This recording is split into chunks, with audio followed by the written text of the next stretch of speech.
Hey, caramba! Bienvenue pour une nouvelle vidéo de débrief donc de cette saison de GA qui est aujourd'hui terminée, pour lequel il me reste donc 2 heures pour faire l'analyse.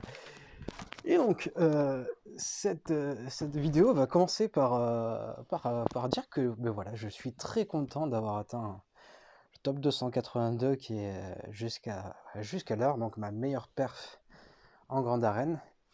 J'ai même été en position top 37 au top de ma forme, et avant que je perde un match face à un excellent candidat qui était bien meilleur que moi.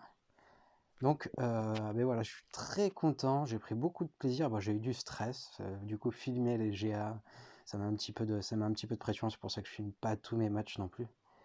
Mais je suis content, donc c'est une belle perf, j'ai perdu qu'un seul match. D'ailleurs, vous avez la vidéo, vous avez le replay du seul match que j'ai perdu, c'était un beau match, même si je l'ai perdu, j'ai beaucoup appris sur ce match, donc je suis très content.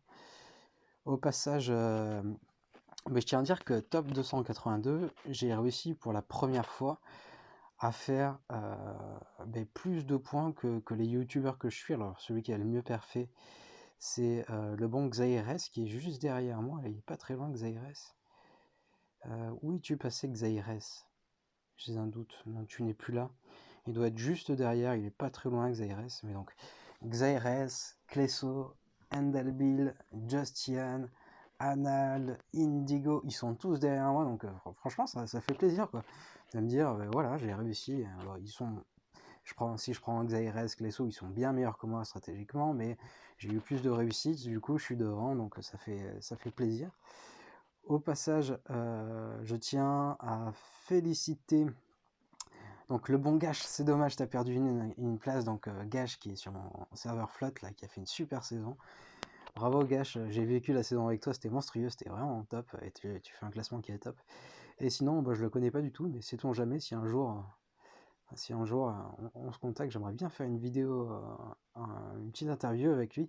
Ewan Lamondal, qui était déjà donc le premier français en termes de classement la saison dernière, qui est encore cette saison le premier français donc du clan Mandalorien qui a des super stats d'ailleurs. Du coup, bravo Ewan Lamandal. J'en profite au passage pour vous montrer un petit peu la guilde du type qui m'a battu donc sur la GA, donc c'est The Wolf Pack. The Wolf Pack, donc lui il avait perdu qu'un match parce qu'il n'avait pas joué, mon opposant. Mais sinon, si vous regardez Wolf Pack, les stats qu'ils ont, donc là on en a déjà 2 dans le top 10. Si on en descend, je sais qu'il y en a encore dans le top 50.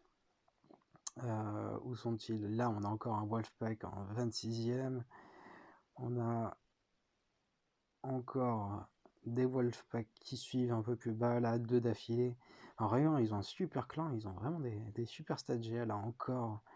C'est vraiment très fort. Donc, vraiment, je vous invite à le regarder si vous ne l'avez pas vu. Donc, le match de ma défaite, c'était quand même assez intéressant.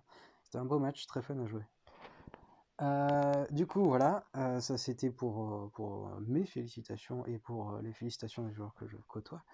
Un immense remerciement, donc cette position que j'ai atteint, c'est aussi parce qu'au final, j'ai de plus en plus de vues, j'ai de plus en plus d'abonnés, donc ça fait plaisir. Alors, je tiens à le dire, ça fait plaisir.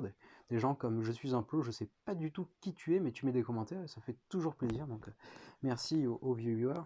Un gros merci surtout à mes confrères YIRT, donc du cartel Insurrection YIRT, qui sans eux je ne pourrais pas l'atteindre. Ils sont d'un soutien, qui est génial au quotidien.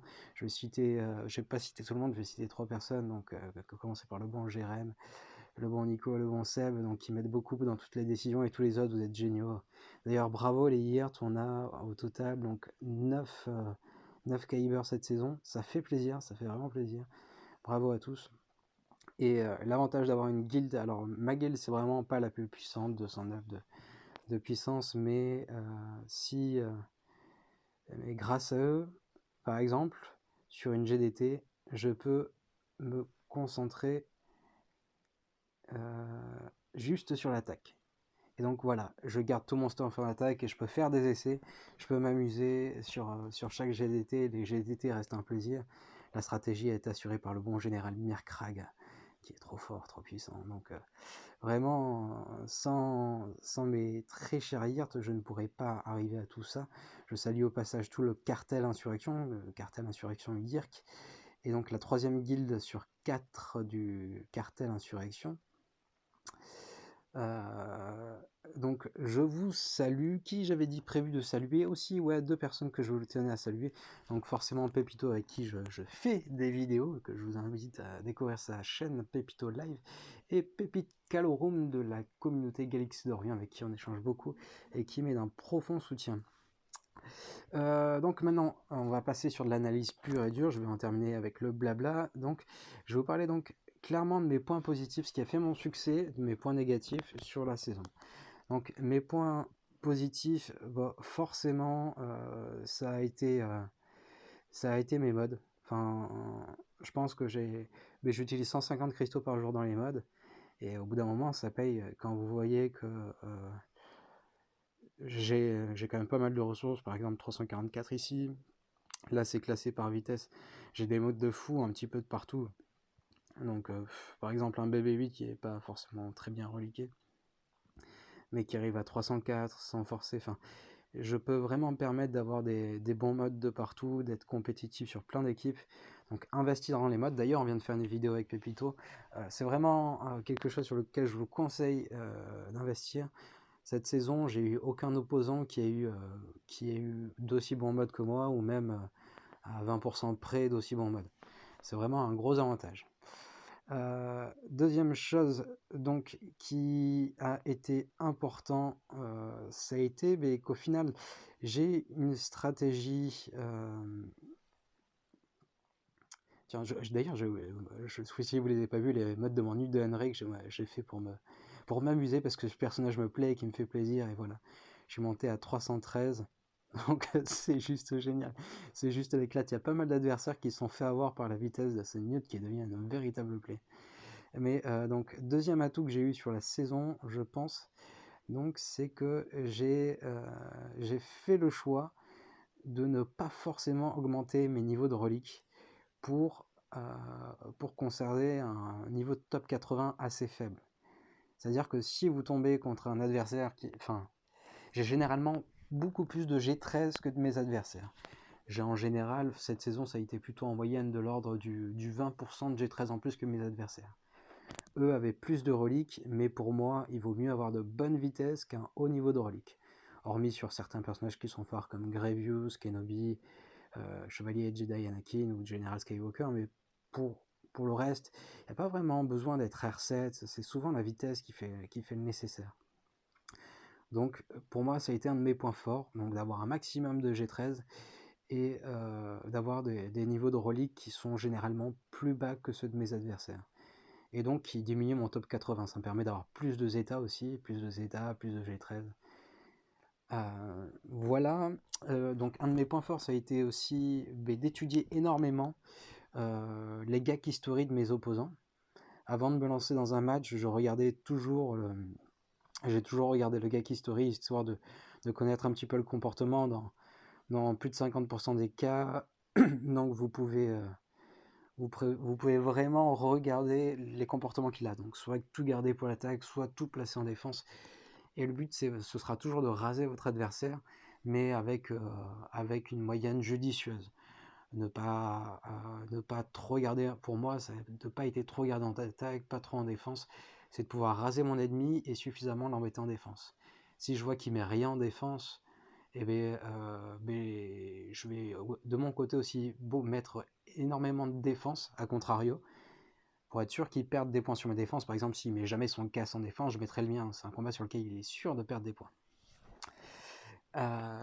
Donc voilà, étudiez vraiment les compos de vos adversaires, histoire de savoir à quoi vous attendre, qu'est-ce que vous devez conserver en attaque et placer en défense. Et enfin, donc un de mes points positifs aussi, ça a été de changer de team assez régulièrement sur mes défenses. Donc j'ai vraiment renouvelé mon set, ne serait-ce qu'en changeant un Bossk ou un Django Lead, en tentant des compos un petit peu plus saugrenus que vous pourrez regarder si vous regardez mes vidéos. Donc voilà. Sur les points négatifs, vu qu'il y en a, alors j'ai pas réussi à maxer trop mes points sur la flotte. Bah, ça se tient aussi du fait que je viens à peine d'avoir mon négociateur donc à cette étoile et qu'il y a une période d'adaptation où mais déjà au début j'avais pas cette étoile donc forcément je perdais des points bêtement sur les combats et maintenant je dois faire des progrès, ne serait-ce que faut-il choisir le chasseur urbanien ou la petite Ahsoka sur le start dans l'équipe négociateur. Donc voilà, il y a des questions encore que je me pose. Je pense que je peux augmenter mes points pour obtenir une moyenne de 64 en attaque avec les vaisseaux. Mais faire des escouades réduites aussi sur les vaisseaux, enlever un renfort, donc là-dessus je peux grappiller des points. Je pense également que je peux grappiller des points donc sur les escouades réduites. Donc j'ai regardé un petit peu le Gak History très sommairement donc du top 10 grande arène. Et vraiment le top 10 ça se joue aux escouades réduites au point qui gagnent. Donc si on prend Tyron Brown ou donc les deux que je vous ai cités tout à l'heure, Gash et donc le bon Ewan Lamandal, si on regarde leur Gak History, mais simplement ils font beaucoup plus d'escouades réduites, un 1v5 de Gas ou un 1v5 de Malak, des choses que j'ai un petit peu plus de mal à faire. Je fais énormément d'escouades réduites mais pas à ce point là, donc je pense que je peux encore m'améliorer là-dessus.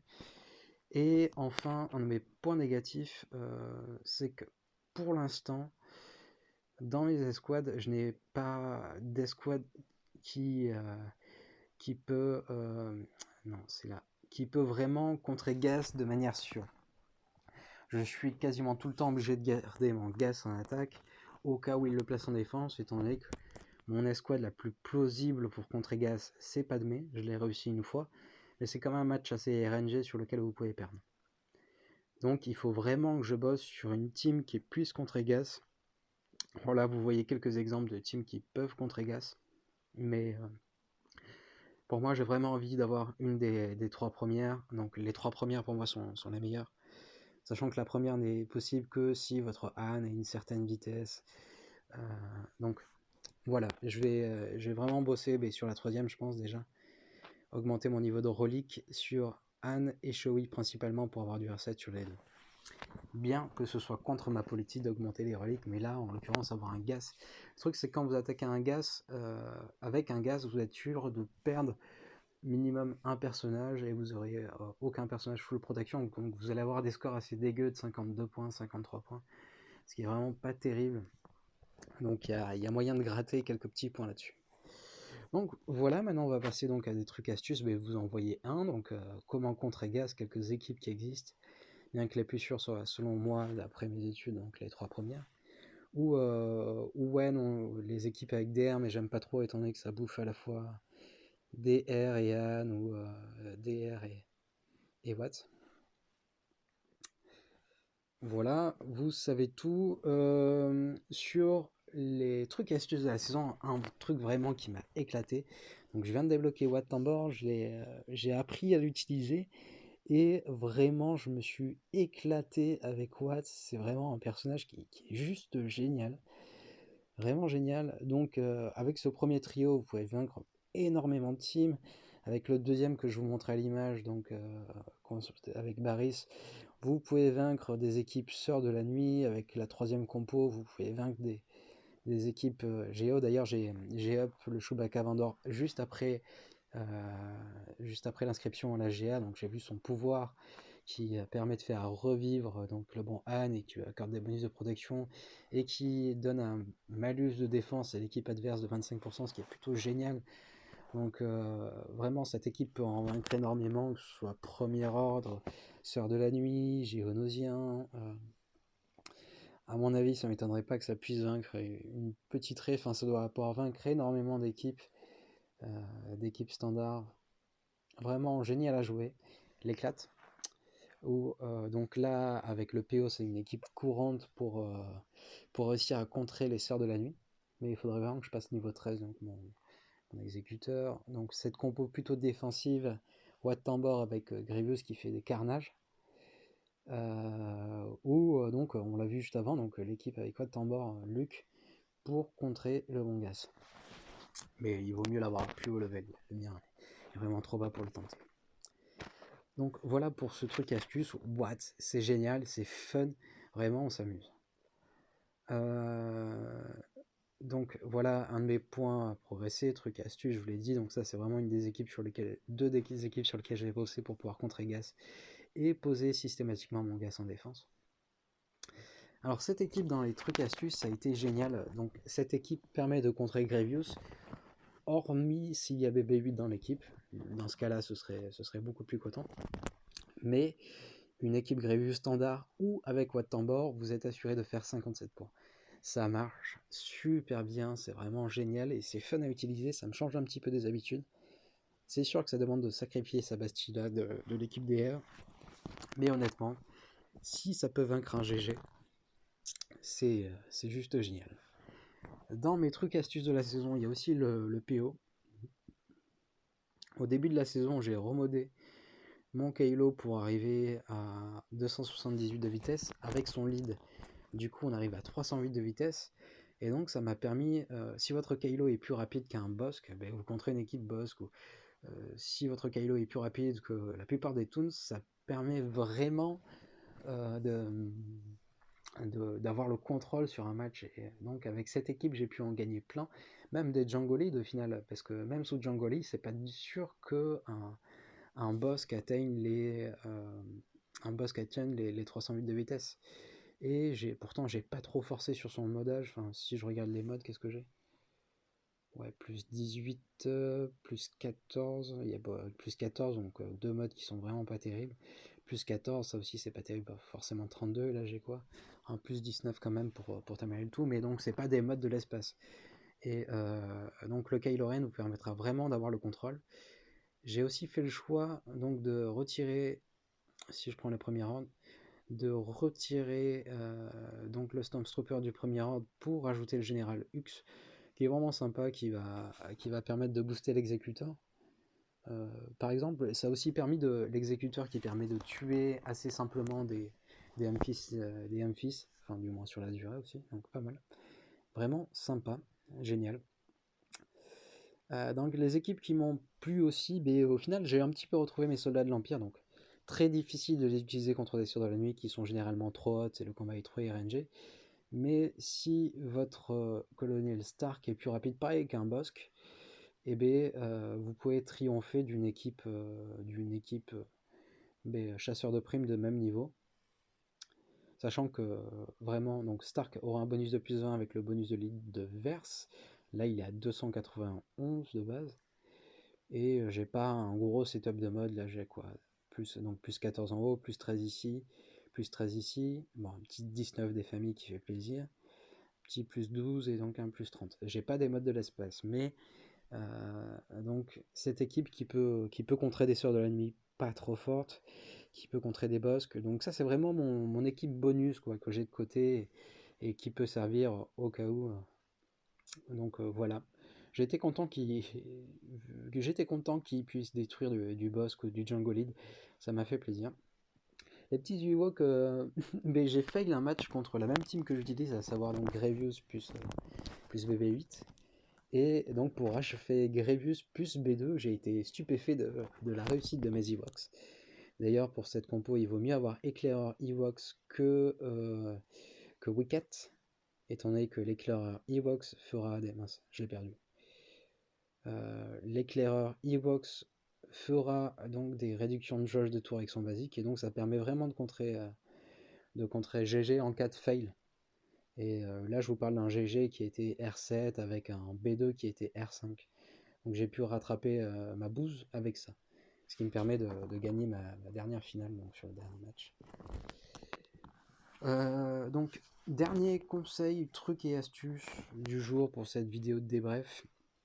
Ce que j'ai appris, donc notamment grâce à ce bonbon en pépite Galorum de la communauté Galaxy d'Orion, c'est qu'il y a vraiment des ordres qui sont importants à respecter dans les teams et qu'il faut vraiment lire les capacités.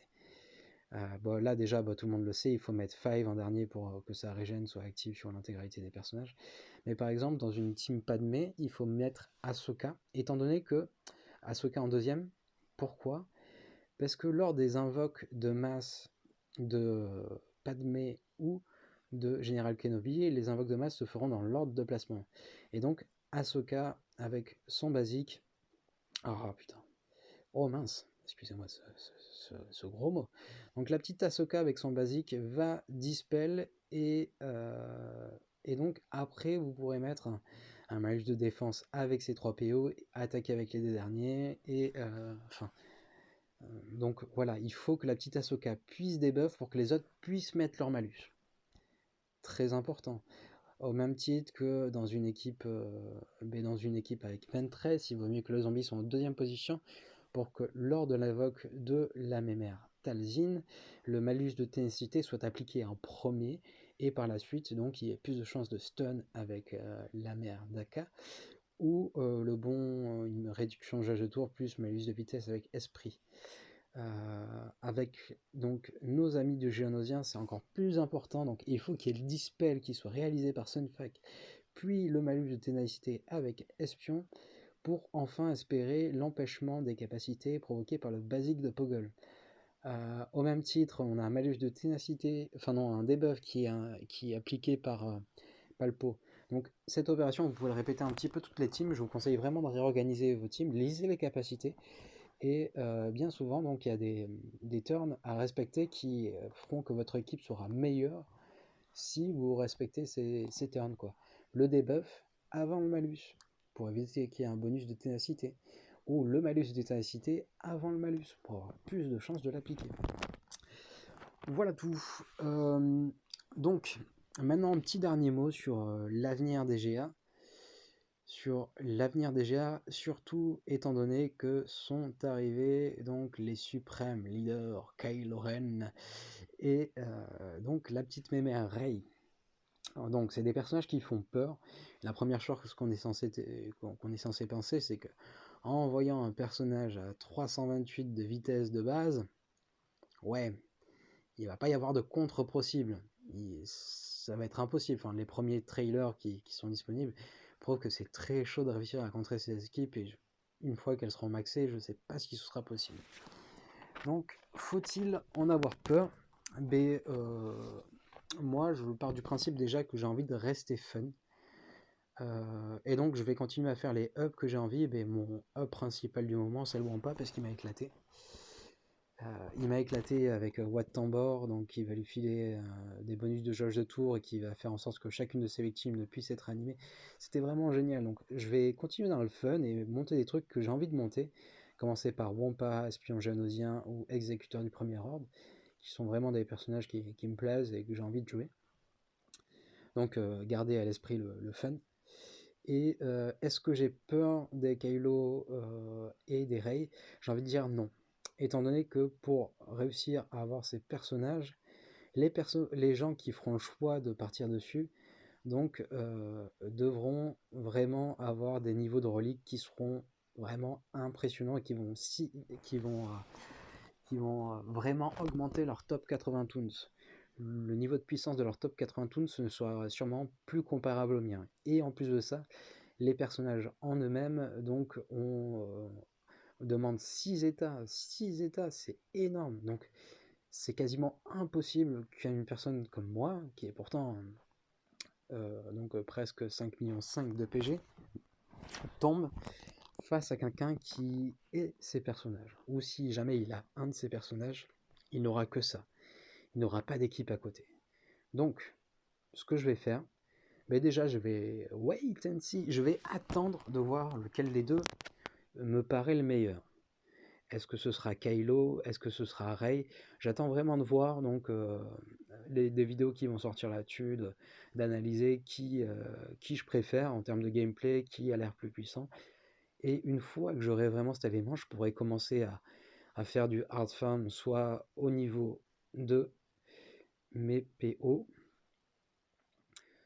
donc qui sont pas trop mal, soit au niveau de mes résistants qui sont aussi pas trop mal, mais qui sont à des lieux de réussir donc cet événement. Je vais attendre et au dernier moment je choisirai. Et ce que je ferai, je les passerai G13 petit à petit, mais je conserverai les matériaux qui serviront pour leur relique. Je conserverai tous les matériaux et je les investirai d'un coup le jour où vraiment j'aurai un moyen d'obtenir un des deux personnages. mais je mettrai pas Ross Saiko R5 en attendant de pouvoir débloquer le personnage. Ça augmenterait trop ma PG, ce serait vraiment un trop grand malus en GA. Donc je stockerai pour qu'un jour J, je fasse un maxi farm, enfin un maxi up de reliques de tous les côtés. Il faudra vraiment que j'ai du stock. Et donc voilà, c'est la stratégie que je vais appliquer. C'est aussi une stratégie qui me permet de rester. Alors, je suis pas free to play, mais je dépense vraiment pas énormément sur le jeu. Si vous voulez voir, mais tous les packs sont là. Tous les packs sont là. Je dépense vraiment pas énormément. Et il faut juste être performant en H-Sit et avec sa guilde. Meilleurs, vous êtes les meilleurs. Donc voilà, c'est à peu près terminé. Ouais, le seul truc où ça peut être un malus de ne pas les avoir, ça va être forcément au niveau des arènes, quand les Kylo et les Rey vont commencer à arriver. J'ai une vieille arène, mais pour l'instant, il n'y en a pas encore, donc c'est plutôt cool. À voir, à voir, à voir. Donc ouais, sur les arènes, je risquerais de perdre des points. Mais bon, c'est pas encore dit. En plus, on travaille tous ensemble, on a des chartes communs, donc je pense qu'il y aura de l'entraide. Voilà, vous savez tout. Portez-vous bien. Gérald, on pense à toi. Prenez soin de vous. Et à très vite pour une nouvelle vidéo. J'espère que ça aura pu vous servir. Encore merci à tous ceux qui ont vu la vidéo, qui m'ont mis des petits commentaires, des petits j'aime. Voilà, c'est cool. Merci. Portez-vous bien. À bientôt. Tchou.